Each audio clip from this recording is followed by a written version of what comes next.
Mga kaginulat, ang bagong misyon ni Alexandra Ayala ay hindi na lang basta makapasok sa top 30 o makagawa ng panibagong upset. Ang mas malaking tanong ngayon, kaya ba niyang habulin ang 8 puwesto para sa 2026 WTA Finals? Pero kailangan nating itama agad ang numero. Sa pinakabagong official race to the WTA Finals standings, si Alex ay nasa number 25 na may 1,379 points, hindi number 4. Ang kasalukuyang number 8 na si Coco Gauff ay may 3,484 points. Kaya nasa 2,105 points ang pagitan. Ibig sabihin, buhay ang mathematical chance pero hindi pa literal na abot kamay. Kailangan ni Alex ng sunod-sunod na malalalim na takbo sa pinakamalalaking torneo. At dito pumapasok ang exciting na bahagi. Papasok si Alice sa North American hardcourt swing na may career high ranking na number 28. Kasalukuyang number 29, 30 panalo sa 48 matches ngayong season at bagong kumpiyansa matapos manalo sa Birmingham, umabot sa Berlin semifinals at gumawa ng makasaysayang Wimbledon 4th round run. Tinalo rin niya ang defending champion na si Iga Swiatek at kalaunan ay binoto siyang WTA Grass Court Star of the Swing sa landslide na 89%. Sa Washington, haharap siya agad kay Qinwen Zheng. Pagkatapos nito ay nakaline up ang Toronto, Cincinnati at US Open, mga event na kayang magbigay ng napakalaking race points. Hindi pa finals berth secured pero malinaw ang bagong level ng usapan. Mula sa pagiging rising star, si Alex ay isa ng seryosong pangalan sa season-long elite race. At kung makakuha siya ng isang malaking breakthrough, pwedeng magbago ng mabilis ang buong leaderboard bago matapos ang Asian swing. Part 1. Ang totoong distansya papuntang elite. 8. Mga kaginulat. Para maintindihan kung gaano kalaki ang bagong mission ni Alexandra Ayala, kailangan nating ihiwalay ang dalawang ranking na madalas na pagpapalit. Ang regular WTA ranking ay rolling system na ginagamit para sa seeding at tournament entry. Ang race to the WTA Finals naman ay nakabase sa mga resultang nakolekta sa kasalukuyang season. Sa official list ngayon, number 25 si Alex sa race na may 1,379 points. Sa kabilang banda, number 29 siya sa regular singles ranking at nakapagtala na siya ng career high number 28. Bakit mahalaga number 8? Dahil 8 singles players lamang ang sasabak sa WTA Finals sa Indian Wells mula November 8 hanggang 15. Ang season-ending event ay round robin. 2 grupo na 3-4 at ang top 2 sa bawat grupo ang aabante sa semifinals. Sa kasalukuyang leaderboard, si Coco Gauff ang nasa ikawalong puwesto na may 3,484 points. Kaya ang realistic na larawan na ito, 2,105 points ang kailangang habulin ni Alex batay sa current cutoff at maaari pang gumalaw pataas ang target habang patuloy din kumikita ng puntos ang mga kalaban. May isa pang mahalagang detalye. Ayon sa qualification format na ipinaliwanag ng WTA, ang top 7 sa race ay automatic qualifiers. Ang ikawalong slot ay maaring mapunta sa highest-ranked 2026 Grand Slam champion na nasa race positions. 8 hanggang number 20 at hindi pa qualified. Kapag ang lahat ng major champions ay nasa top 7, saka mapupunta ang final spot sa next highest player sa race. Kaya para kay Alex, ang pinakaligtas at pinakasimpleng target ay hindi lang umabot sa eksaktong number 8, kundi lumapit hanggat maaari sa automatic qualification zone. Malaki ang agwat, pero hindi ito imposible sa matematika dahil napakarami pang puntos na nakataya. Sa Mubadala DC Open, 500 points ang makukuha ng champion, 325 sa finalist, 195 sa semifinalist at 108 sa quarterfinalist. Pagkatapos nito, ang Toronto at Cincinnati ay parehong WTA 1,000 events. 1,000 points sa champion, 650 sa finalist, 390 sa semifinalist at 215 sa quarterfinalist. Sa US Open naman, 2,000 points ang para sa champion, 1,300 sa finalist, 782 sa semifinalist at 430 sa quarterfinalist. Isang Grand Slam breakthrough o kombinasyon ng ilang deep runs ang kayang magpabago ng malaki sa race pick. Pero hindi pwedeng simpleng idagdag lang ang lahat at sabihing siguradong papasok si Alex. Tennis is not played on a spreadsheet.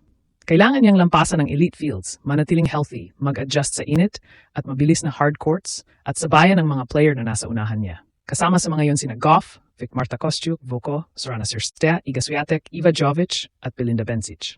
Hindi lang si Alex ang naghahabol, lahat sila ay may sarili ring schedule at oportunidad. Ang unang pagsusulit ay napakabigat. Sa Washington debut ni Ila, katapat niya agad ang Chinese star na si Qinwen Zheng. Wala pa silang previous tour-level meeting, kaya walang head-to-head template na masasandalan. Para kay Alex, susi ang mabilis na return position paggamit ng left-handed serve para buksan ang court at pag-iwas na bigyan si Zheng ng komportabling attacking ball sa gitna. Ang isang first-round win ay hindi agad magdadala sa kanya sa top 8, pero maaari nitong simulan ang momentum na kailangan sa buong North American swing. At may dahilan para maniwala ang fans na kaya niyang gumawa ng big run. Sa 2026 season, nakapagtala siya ng 30-18 win-loss record. Nanalo siya ng Birmingham WTTA 125, umabot sa Berlin semifinals at naging unang player mula sa Pilipinas na umabot sa second week ng isang singles major sa Open era. Sa Wimbledon, pinabagsak niya si defending champion Iga Swiatek bago siya natalo kay Jasmine Paolini sa isang dikit na 3-set match. Hindi ito garantiya ng WTA Finals pero patunay itong kayanan niyang makipagsabayan sa pinakamataas na level. Part 2. Ang breakthrough of combination na kailangan ni Alex. Ngayon, bakit viral at napakalakas ng Elite 8 angle kahit number 25 pa lamang si Alex sa official race? Dahil nagbago na ang ceiling ng kanyang season. Noong nakaraang mga taon, malaking balita na ang makapasok siya sa main draw o makatalo ng top 50 player. Ngayon, ang pinag-uusapan na ay Grand Slam second week, top 10 upsets, WTA 500 deep runs, at posibilidad na makihabol sa season-ending championship. Ang grass court swing ang nagbigay ng pinakamalakas na ebidensya. Sinimulan ni Ella ang stretch sa Birmingham title, dinala ang momentum sa Berlin semifinals, at pagkatapos ay gumawa ng historic fourth-round run sa Wimbledon. Ang panalo niya laban kay Swiatek ay hindi lamang ranking upset. Ipinakita nitong kaya niyang maging composed sa pinakamalaking court at laban sa defending champion. Pagkatapos ng Wimbledon, binoto siya ng fans bilang WTA Grass Court Star of the Swing na may 89%. Isang malinaw na indikasyon na hindi lang results ang lumalaki, kundi pati global attention sa kanyang pangalan. Sa social media, lalo pang uminit ang buzz nang kumalat ang clips ng training session ni Ala at Venus Williams sa Washington. Nauna nang inanunsyo ng WTA na magre-reunite sila sa doubles matapos ang Bud Homburg quarterfinal run. Gayunman, may pinakahuling ulat na hindi sila nakalista bilang magpartner sa final DC doubles lineup. Kaya mahalagang gawing basehan ang official bracket at huwag sabihing kumpirmado ang pairing hanggat hindi ito pinal. Ang siguradong totoo, singles entrant si Alex sa Washington at malaking bahagi siya ng promotional attention ng tournament. Pagkatapos ng DC, mas lalaki ang pagkakataon at mas lalaki rin ang pressure. Listed si Alex sa player fields ng Toronto at Cincinnati, bagamat subject to change pa ang entry lists bago ilabas ang draws.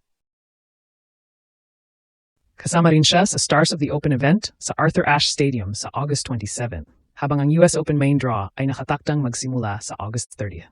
Sa Grand Slam na ito, bawat round ay maaring magdala ng malaking pagtalon. 240 points sa fourth round, 430 sa quarterfinal, 7-8 sa semifinal at 1,300 sa final. Kaya ang tamang mensahe ay hindi, pasok na si Alex sa Elite 8. Ang tamang mensahe ay, narating na niya ang antas kung saan may saysay ng bantayan ng race. Para maging tunay na contender, kailangan niya ng breakthrough combination. Halimbawa, semifinal o final sa isang WTA 1000, kasabay ng isa pang deep run sa US Open o sa Asian Swing. Kung maaga siyang matalo sa sunod-sunod na torneo, mabilis ding liliit ang chance. Pero ito ang pinakaginulat na bahagi. Ilang buwan na ang nakalipas, ang WTA Finals ay parang fantasy lamang. Ngayon, pwede na itong gawing measurable mission. Hindi pa abot kamay, pero nasa abot tanaw. At sa paraan ng paglalaro ni Alexandra Ayala, matapang, adaptable at hindi natatakot sa malalaking pangalan. Ang top 8 chase ay hindi pangakong dapat paniwalaan ng bulag. Isa itong kwentong dapat bantayan, match by match, point by point, habang sinusubukan niyang gawing posible ang pinakamalaking season-ending achievement sa kasaysayan ng Philippine tennis.